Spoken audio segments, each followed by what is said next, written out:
Magpapalit tayo ngayon ng timer ng pump. So ito yung timer ng pump.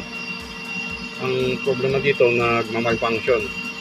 Dapat pag pinipihit mo to, magano na siya, depende yan sa set point o sa settings na binigay mo.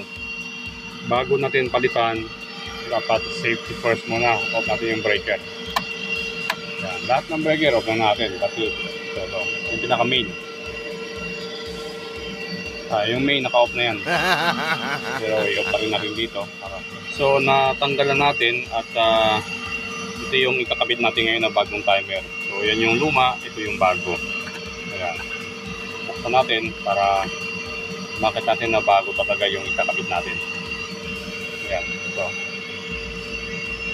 Ito ay 220 volts yung kanyang coil. Ikabit na natin ngayon yung bagong timer at yung next na gagawin naman natin ay yung setting ng kanyang timer.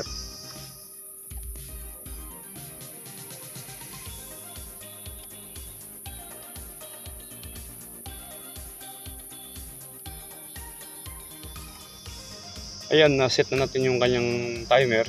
So yung interval nito ay 2 hours siyang gumagana at 1 hour siyang magpapahinga.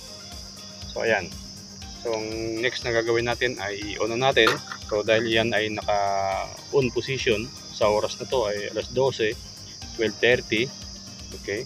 Ito 12, ito 30 yung araw na yan. So i-on natin yung kanyang breaker. Ayan, kung mapapansin nyo, naka-energize niya yung contactor. Ito yung contactor ay para sa kanyang pump. Ayan, yan yung pump. So ganyan lang mga kamaster, no, yung pagpalit ng mechanical timer. Ito po ay 24 hours mechanical timer.